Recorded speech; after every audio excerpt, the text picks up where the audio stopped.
Okay, hey everybody. I am here at the Blackmagic booth at South by Southwest, and I'm standing here with Dave, who is the Director of Business Development for the Americas. For the Americas, yeah. At Blackmagic, and we are standing in front of the camera that everybody wants to know about because you're showing it here. This is a sneak preview of our new URSA Cine Immersive. So it's the first time that we're showing it publicly after announcing it in June of last year.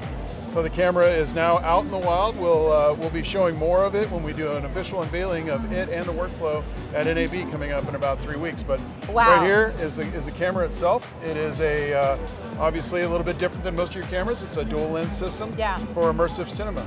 Amazing. And so the dual lens system we have seen before for VR180. Each of these lenses is bringing in 8K, and so together they're solving a big problem that we've been noticing in the industry for a while, which is that it's difficult to have a production pipeline for VR180. Correct. Talk to me about how this solves that problem, because this is a pain point, and I know that for everybody who's watching this, that they are going to be, they know about it already, but this is the burning question for them. Right, so as is typical the way with Blackmagic design, we look at the problem, we want to make it as easy as possible for creators to get creative tools. We do that in a number of ways. Cost management in our manufacturing is one, so we can bring the costs down for the individual. The other one is technical overhead. So we want to make it as easy as possible for people to use the tools to do what they want to do. In the case of VR filmmaking, the easier tools that we're doing, 180 or 360, we're not coming in as high a resolution as they wanted to, as most creators want. So we address that by bringing as 8K by 8K sensors here for each the right and the left eye. So that is now giving you a full resolution map to the Apple Vision Pro, which is the target device that we want the people to consume on. That's amazing. Yeah, and I can say as a creator, as a content creator, who has tried to make VR 180 content, that I know that this is the pain point of getting it into the Apple Vision Pro without having to jump through a lot of different hoops. Right. And I've read incredible blogs, I've watched YouTube videos, and I've seen that this is a big headache, and I've even with my own pipeline of just even being able to deal with the content itself, like how do we make it easy? And everybody wants more content. I pre-ordered the Apple Vision Pro last year when it came on for sale, and so I think that's hopefully we can make it so it's as easy as possible for people to make that content. Right. So talk to me then about who you think the best user is for this camera. Obviously the price point, which is? It's $29.95, so it's almost $30,000. $29.95, $30,000. That's not insignificant. No. Okay, no. But tell me what the idea is behind that price point and this quality. So when you look at a higher resolution or a higher performance solution, most of that is going to be a bespoke solution. You're going to make that yourself, right? And then that pipeline is also very manual as you go along. So we're minimizing that by getting a product that you can just take right out in the field and start shooting right away with, because everything's encapsulated in the camera. But we're working off an already known product line, and that is our URSA Cine line, right? So last year we released the URSA Cine 12K, which is actually being shown right next to you there. That's We're right. soon going to have the URSA Cine 17K, and that is the most advanced evolution of our camera system to date. The Immersive is going to add in that 3D capability on the front end. Okay. But when you're shooting and you want to take it from, okay, we've made this very simple to get a high resolution image out of the camera without having to build a rig or a special bespoke kind of solution. Yeah. Okay, that's great. Now what? Well, you want to bring it into the editing system. So Resolve's going to have an easy pipeline for you to be working with, just like you would with 2D imagery, from editing, color grading, visual effects, and things like that. And then finally, the processing and delivery. In this case, it's going to be going to the Apple Vision Pro. Yeah. And making that workflow, those 4 steps of acquisition, management, and then distribution and consumption as simple and quick as possible will allow creators like you and your audience to get out and do more, and that's really our job here. Yeah, it's really true. I think that everybody wanting to be able to do more and to be able to create more and more easily. I mean, I think the price point is going to be one of those things that's going to sort of set the bar for creators in the beginning. But the Apple Vision Pro itself isn't a device that's necessary. It's already a premium product. Talk to me though about things like stabilization, because in VR 180, locked off shots, staying on a really heavy duty tripod and having that be just like a sort of, a viewpoint in the room. Right. is one of the things that people say, like, well, VR180 content is sort of limited in that sense.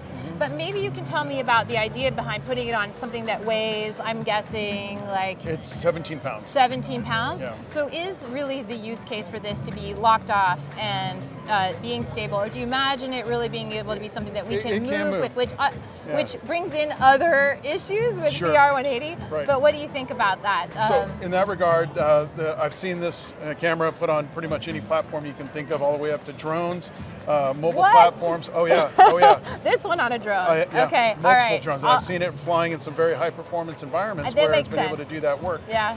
It's got some tools. If you look at the UI here in the front here, it's got some tools built into it, a little bit different than your traditional production.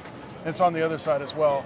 So this is allowing you to see what your eye line is and what your tilt and roll is on it, as well as get a sense of what the area is you're working with. So if I punch out here or punch in, that's going to show me what my area of interest is. That's nice. Working on a movement, moving along the axial radius is going to be okay, because you're going to move in, you're going to move out on objects. You can even move laterally.